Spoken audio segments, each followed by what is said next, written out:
Baik, selamat pagi Bapak Ibu sekalian. Assalamualaikum warahmatullahi wabarakatuh. Waalaikumsalam. Ya, Insya Allah hingga siang nanti kita akan melakukan seminar rancangan aktualisasi yang telah disiapkan oleh adik-adik. Semoga seminar ini berlangsung dengan lancar dan barokah untuk kita. Makanya kita awali dengan berdoa dulu biar semuanya lancar dan menjadi keberkahan untuk kita semua.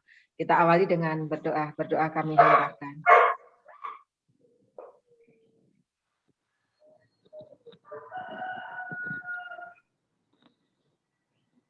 Terima kasih. Ya, Bapak Ibu sekalian telah hadir di sini Bapak Bambang, Pak Bambang Suparto ya. Ini Suprapto sama Suparto ini ya. Pak Bambang Suparto, MSI, beliau subkoordinator pada seksi kepemimpinan tingkat 4 dan prajabatan bidang kepemimpinan dan prajabatan. Jadi beliau dari BPSDM Kemendagri Kalibata. Ya, mungkin adik-adik belum ada yang kenal ya.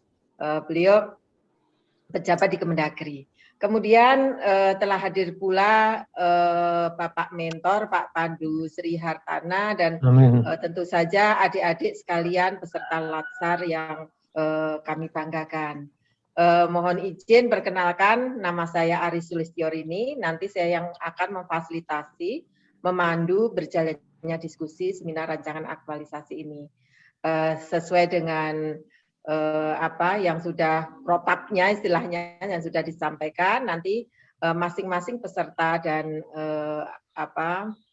mentor untuk menyampaikan, peserta menyampaikan presentasi 15 menit paling lama, kemudian Pak Pandu juga 15 menit, Pak Bambang demikian juga. Nggih, untuk menyingkat waktu, kita mulai nggih Pak Bambang, Pak Pandu. Nggih. Ya, siap, Bu. Ya, bismillah. Nggih, monggo kami persilahkan untuk absen pertama Mas Koirul. Ya, Mas Koirul dengan Pak Pandu. Kami persilahkan Mas Koirul. Ya. Terima kasih atas waktunya, Bu. Sebelumnya, Assalamualaikum warahmatullahi wabarakatuh.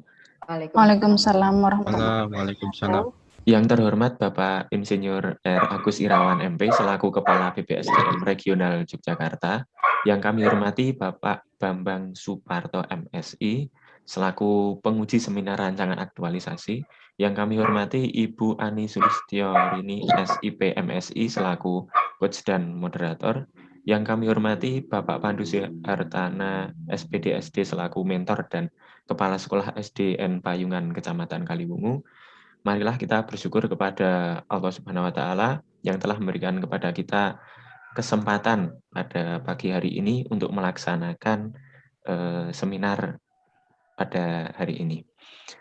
Salawat serta salam marilah kita sanjungkan kepada junjungan Nabi Agung Muhammad SAW yang insya Allah akan nantikan syafaatnya di yaumil qiyamah nanti. Amin.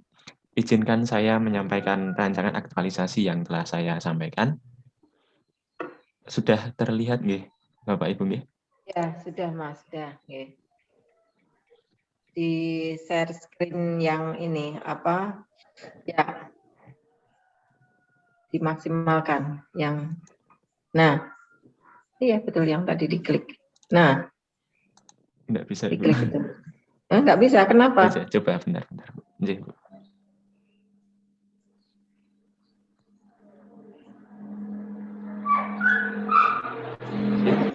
Perkenalkan.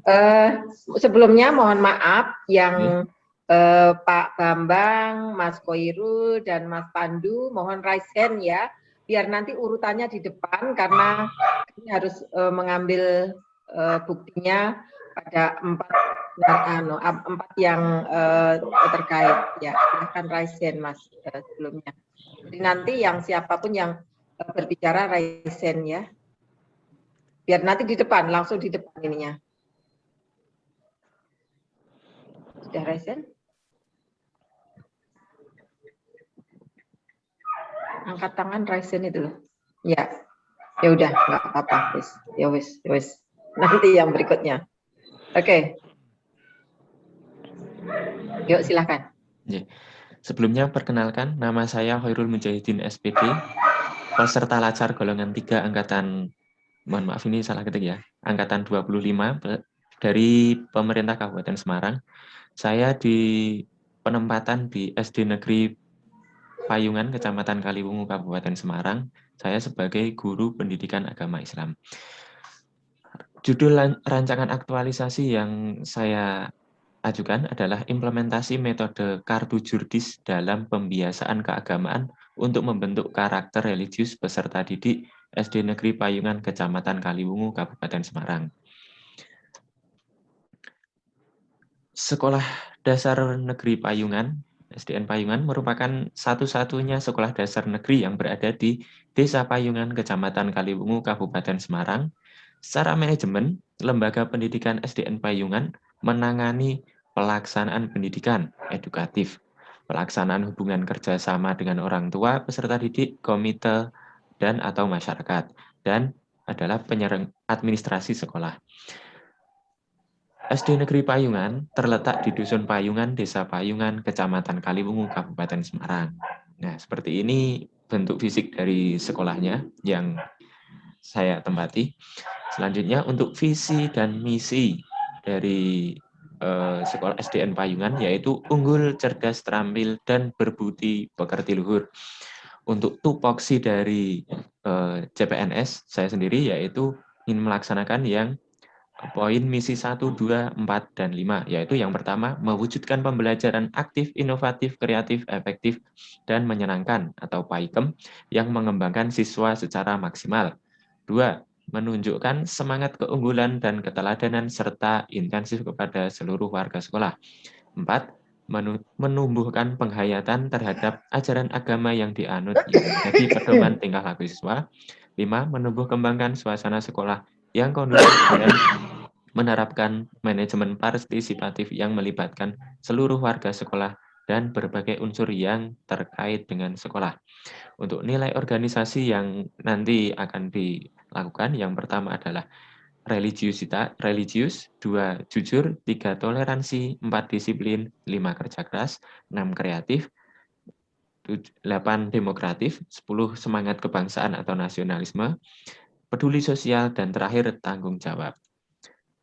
Nah, latar belakang dari manajemen, latar belakang dari rancangan aktualisasi yang pertama tentunya wabah virus COVID atau Corona yang sedang melanda kurang lebih 1 tahun lebih ini ya, mengakibatkan dunia pendidikan itu melakukan belajar online.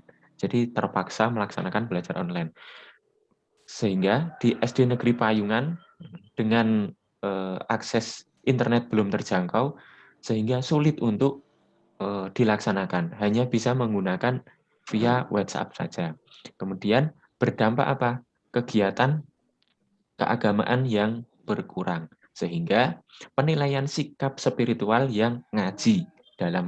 Ngaji itu singkatan dari ngarang biji atau bahasa Indonesianya mengarang nilai. Untuk penilaian sikap spiritual. Karena tidak bisa dilihat secara langsung. Selanjutnya ada identifikasi isu, ada 5 isu. Yang pertama, masih minimnya kegiatan keagamaan untuk membentuk karakter religius peserta didik di SD Negeri Payungan. Yang kedua, kurang optimalnya penggunaan media pembelajaran oleh guru di SDN Payungan. 3, belum optimalnya pendidikan PTQ di SD Negeri Payungan. 4, kurangnya peran aktif wali murid dalam mendampingi kegiatan belajar mengajar di SDN Payungan. Terakhir, masih rendahnya kepedulian warga sekolah terhadap lingkungan di SD Negeri Payungan. Untuk identifikasi isu dengan menggunakan teknik APKL. Yang pertama, APKL aktual, problematik, kekayaan, dan layak, menghasilkan 3 isu yang teratas, yang memenuhi syarat, yaitu yang poin 1, 3, dan 5. Selanjutnya dengan isu tadi, menggunakan identifikasi teknik USG atau Urgency Seriousness Growth. Menghasilkan 1 isu yang harus ditangani terlebih dahulu atau yang sangat terdesak. Yang pertama yang adalah masih minimnya kegiatan keagamaan untuk membentuk karakter religius peserta didik di SD Negeri Payungan.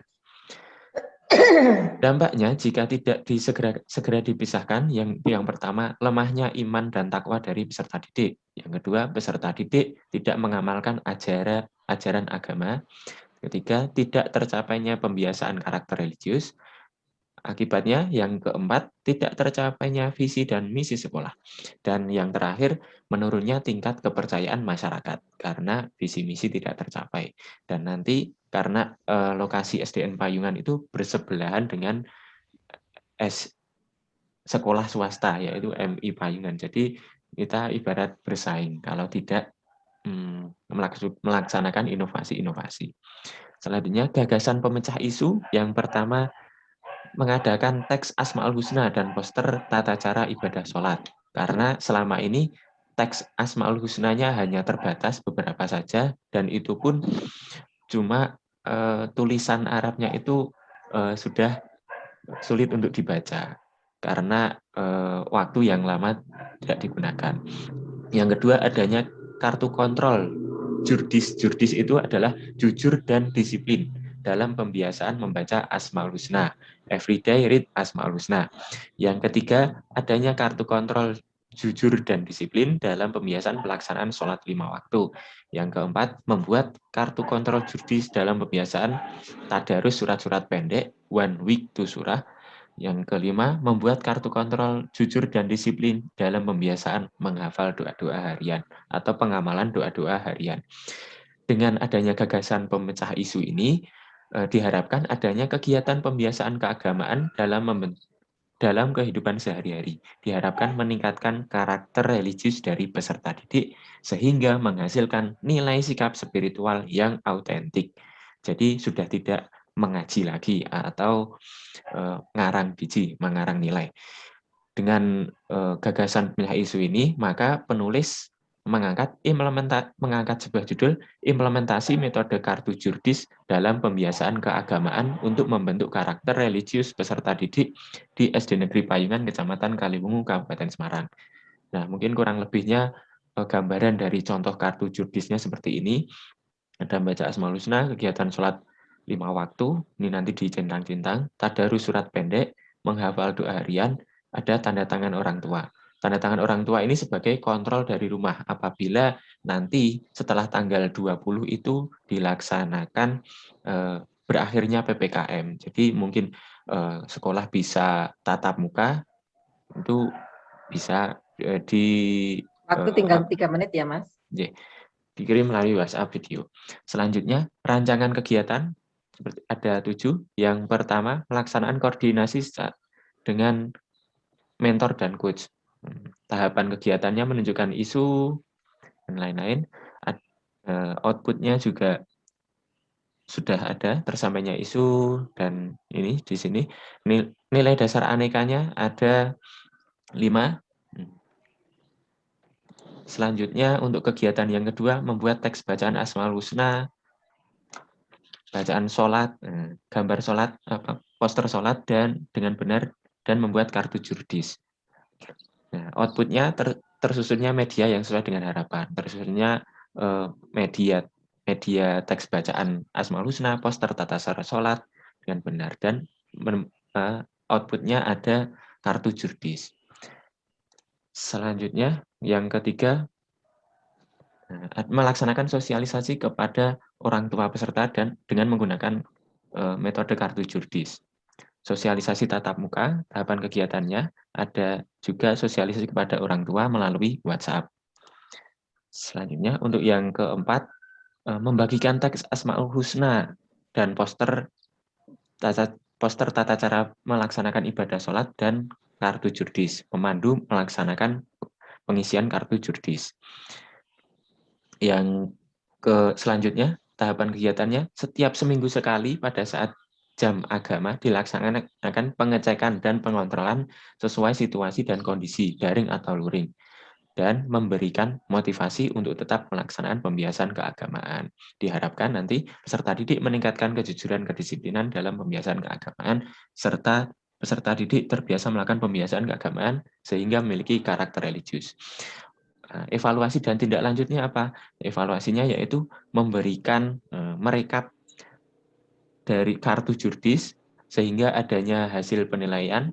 Dan yang ketiga, memberikan peserta didik kuesioner penilaian sikap dari peserta didik. Mereka hasil kuesioner. Jadi diharapkan nanti outputnya terdatanya nilai spiritual yang otentik. Dan yang terakhir, kegiatan terakhir adalah menyusun laporan akhir aktualisasi. Dengan output tersampainya hasil kegiatan, terverifikasinya bentuk laporan, dan tersusunnya laporan aktualisasi. Jadwal kegiatannya dilaksanakan dari pekan kedua bulan Juli sampai Agustus pekan keempat. Kurang lebihnya terima kasih. Mohon maaf apabila ada salah kata. Mohon Bapak Ibu untuk masukan dan kritik sarannya yang membangun. Terima kasih. Waktu saya kembalikan ke moderator. Oke, terima kasih Mas Khoirul Mujahidin. Ya, selanjutnya kami persilahkan Pak Pandu Sri Hartana untuk memberikan pernyataan dukungan. Ditutup, Mas. Terima kasih. Sebelumnya, Assalamualaikum warahmatullahi wabarakatuh. Waalaikumsalam warahmatullahi wabarakatuh. Kenalkan nama saya. Pak, kameranya kurang ke bawah, Pak, biar kita bisa lihat. Nah, maaf, kami baru kena isolasi mandiri. Karena baru terpapar COVID, mohon maaf. Jadi mau ngomong juga sulit karena baru batuk. Enggak apa-apa, sudah. Ya. Ya. Terima kasih semuanya. Saya sangat mengapresiasi kegiatan ini yang untuk membentuk karakter religius pada didik anak peserta didik di Payungan ya. Sebelumnya perkenalkan saya, nama saya Pandu Sri Hartana, itu kepala sekolah di SDN Payungan, Kecamatan Kaliwungu, Kabupaten Semarang. Di desa kami itu sangat pelosok sekali, sambungan internet agak sulit, jadi kami harus pasang tower sana untuk komunikasi supaya tidak ketinggalan.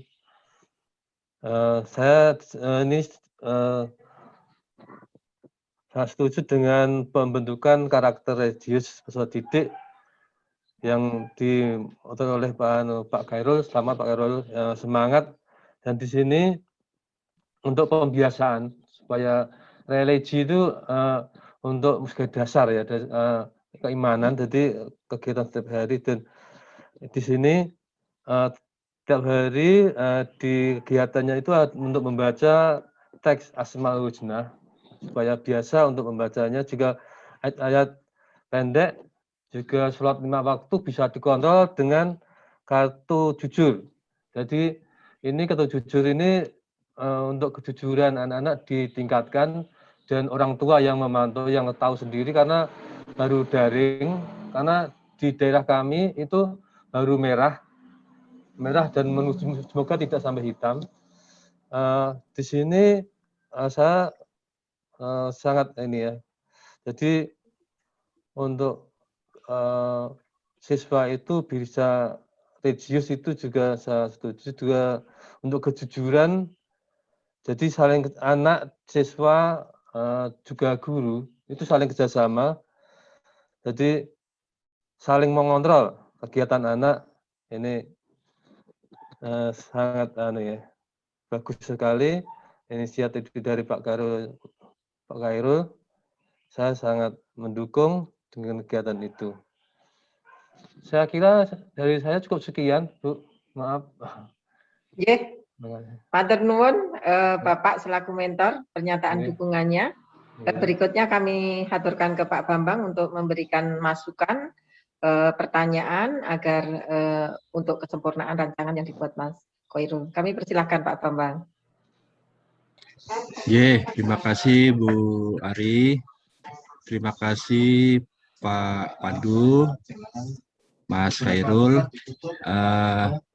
Saya percaya kalau pembimbingnya itu Bu Ari, pasti semua anak-anak ini bagus semua laporan aktualisasinya. Karena Bu Ari ini kan mantan kepala bidang yang menangani Latsar, ya Bu Ari ya. Ya, nggih, monggo Pak. Ya. Satu aja sedikit saya pertanyaan sama Mas Khairul yang mengenai kartu jurdis itu. Seberapa besar harapannya Mas Khairul dalam membentuk karakter religius peserta melalui dengan kartu jurdis itu? Monggo Mas Khairul. Monggo langsung Mas Khairul, dijawab Mas Khairul. Terima kasih Bapak. Untuk harapan dari saya pribadi adalah peserta didik nanti termotivasi atau terbiasa, karena kalau tidak dipaksa nanti anak-anak kan nanti bolong-bolong sholat 5 waktunya, atau pembiasaan dari pembacaan Asmaul Husna, doa harian itu juga harus dikuatkan, karena kalau selagi umur segitu harus ditekan dengan pengawasan di rumah, ada orang tua, dicek sama orang tua. Nah, nanti harapannya mereka sudah terbiasa. Mungkin kurang lebihnya seperti itu, Bapak. Ya, betul sekali Mas Khairul. Memang pada usia-usia dini tersebut anak-anak itu kan gampang nempelnya ya kalau ada kepala-kepala segala macam. Yang kedua Mas Khairul, dari semua kegiatan yang dilakukan, kegiatan mana yang dominan menerapkan nilai nasionalisme? Mas Khairul. Yang dominan kemungkinan yang kartu jurdis nanti, Bapak. Kartu jujur dan disiplin itu tadi. Nanti kan ada hubungan sama orang tua juga dalam komunikasi dengan orang tua, dengan pelaksanaan pembiasaan pembiasaan religius di anak di rumah, sehingga karena tanggung jawab anak kan juga orang tua dan guru juga, makanya kami harus berkolaborasi untuk melaksanakan pembiasaan tersebut, Bapak. Oke, mungkin saya cukup sekian Bu Ari. Sukses untuk Mas Khairul. Amin. Dilanjut di habituasinya. Silakan. Terima kasih Mas Bu Ari, terima kasih Mas Khairul. Sami-sami Bapak. Terima kasih Pak Bambang. Terima kasih juga Pak Pandu masukannya untuk Mas Khairul. Selamat Mas Khairul diimplementasikan dengan baik ya. Pak Pandu kalau mau mengundurkan diri silahkan. Terima kasih Bapak. Ya. Ibu sehat Mas Pandu. Ya, semoga tinggal sehat nggih Pak, semangat. Iya, ini memang lagi banyak banget ini. Memang harus semangat modalnya ini. Berikutnya sinten ini? Siapa yang sudah siap siapa? Mbak Anis. Oke, Mbak Anis satu ini.